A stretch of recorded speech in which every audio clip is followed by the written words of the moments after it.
Hello every one. അപ്പം ഞാനിന്നൊരു noodles കഥ പറയട്ടെ. എൻ്റെയൊക്കെ ചെറുപ്പത്തിൽ നൂഡിൽസ്, മാഗി ഇതൊന്നും അത്ര ഈസിലി അവൈലബിൾ ആയിട്ടുള്ള സാധനങ്ങളായിരുന്നില്ല. അങ്ങനെ ഒരു ദിവസം കഴിക്കാൻ ഭയങ്കര ആഗ്രഹമായിട്ട് ഞാൻ അമ്മയോട് പറഞ്ഞു നൂഡിൽസ് വാങ്ങിച്ചുകൊണ്ട് വരാൻ പറഞ്ഞു.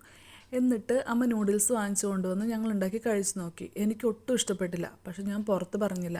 പരിഷ്കാരികൾ മാത്രം കഴിക്കുന്നതല്ലേ നൂഡിൽസ്. നമ്മൾ പുറത്ത് പറഞ്ഞാൽ നമ്മളെ മിസ്അണ്ടർസ്റ്റാൻഡ് ചെയ്താലോ എന്ന് ഓർത്തിട്ട് അങ്ങനെ കല്യാണം കഴിഞ്ഞു, കുട്ടികളായി. കുട്ടികൾക്ക് ഇടയ്ക്കിടയ്ക്ക് നൂഡിൽസ് കൊടുക്കാൻ തുടങ്ങി. അന്നൊന്നും എനിക്ക് നൂഡിൽസ് കഴിക്കാൻ അത്ര ഇഷ്ടമുണ്ടായിരുന്നില്ല. ഒരു ദിവസം ഞാൻ വെറുതെ ബ്രേക്ക്ഫാസ്റ്റിന് വേണ്ടിയിട്ട് കുറേ വെജിറ്റബിൾസ് ഒക്കെ ഇട്ടിട്ട് ക്യാരറ്റും ക്യാപ്സിക്കും ക്യാബേജും ഒക്കെ ഇട്ടിട്ട് നൂഡിൽസ് ഉണ്ടാക്കി നോക്കി. ഭയങ്കര ടേസ്റ്റ്, എനിക്ക് ഭയങ്കര ഇഷ്ടപ്പെട്ടു. പിന്നെ ഞാനത് ഇടയ്ക്കിടയ്ക്ക് പക്ഷേ എൻ്റെ കുട്ടികൾ ഈ നൂഡിൽസിലെ വെജിറ്റബിൾസ് തീരെ കഴിക്കില്ല.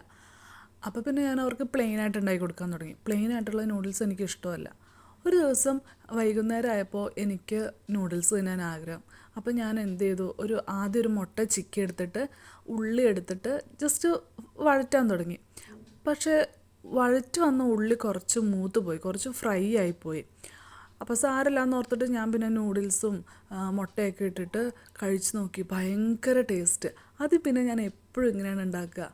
ഉള്ളി ജസ്റ്റ് ഒന്ന് മൊരിയിച്ചെടുത്തിട്ട് നൂഡിൽസ് ഉണ്ടാക്കും. ഭയങ്കര ടേസ്റ്റാണ് കേട്ടോ. അധികം വെജിറ്റബിൾസ് ഒന്നും വേണ്ട, പക്ഷെ ഭയങ്കര ടേസ്റ്റാണ്. അപ്പോൾ നിങ്ങളെല്ലാവരും ഇങ്ങനെ ഒന്ന് ട്രൈ ചെയ്ത് നോക്കണേ.